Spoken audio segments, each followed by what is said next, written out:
This is Steve Cabrini of Vader Bows. I wanted to do a quick overview of the bow itself and then talk about a few little pointers for any owner who wants to fine-tune their bow.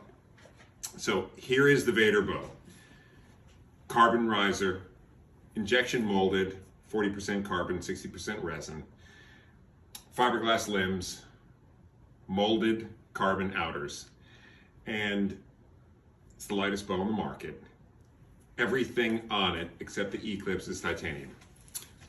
Even the axle pin for the hinge is titanium. So let's talk a little bit about the hinge gap, because that's an important thing for lever bows.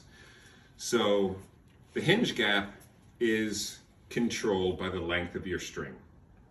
You do not want your hinge to be touching here. That's probably the most important thing. As long as there is a small hinge gap, the bow will shoot well. And as a matter of fact, it probably shoots at its highest efficiency with a small hinge gap. So that is controlled with twisting down the string. So if your hinge gap is too small, so if you look and hold your hinge gap up against a white wall and you see that it's nearly touching, you want to put a few more twists in your string, which involves pressing the bow. And to do that, you're going to want to undo your limb bolts. And then you can sometimes, depending on what setting you have, undo your limb bolts all the way. Here's another note about the hinge gap. They actually have to match. That means that both limbs are coordinated and are moving the same. So if the gap on the hinge is greater on one side than the other, so if you imagine this is a little Pac-Man mouth, if it's open more, then you actually have to tighten down the yokes to slowly close the mouth down. So what you would do is loosen the bow and put an equivalent amount of twists on each side of the yoke. So, it might only be one twist on each side. It might be 3 twists on each side. So each gap on each side of the bow matches. So if I wanted to close the hinge gap on this side, I would take these first 2 yokes off and twist them both down. And now that we actually have the bow pressed, it is a good time to talk about the lean of the outboards. So the outboards you can very easily tune so the string runs straight down the limb. There's actually 2 little tabs here to show you exactly where it needs to go. So without the strap on it, you can pull the string a few inches and let it down, and you will see if it's slightly off center.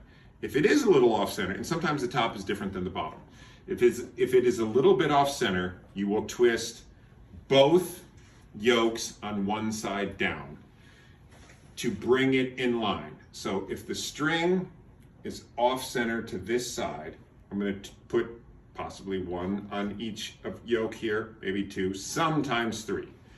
And in general, in all camless lever bows, the side of the yoke opposite the shooting side of the riser takes a lot more twists, because you're putting strain on the offset strain from the cable guard.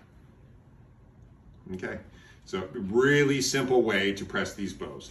Just make sure you take a few turns out of the limb bolts and you put your draw stop screws all the way in so they might not get bent. And then it's very simple, very cheap, few dollar ratchet strap. You can press these bows and work on them. You can take the string off, put finger slicks on it.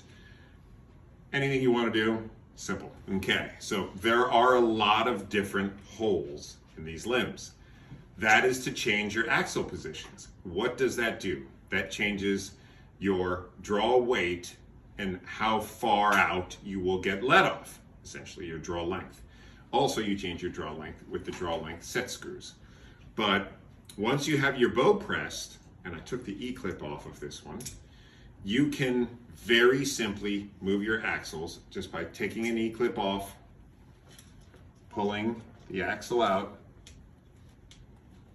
and moving it to a different setting.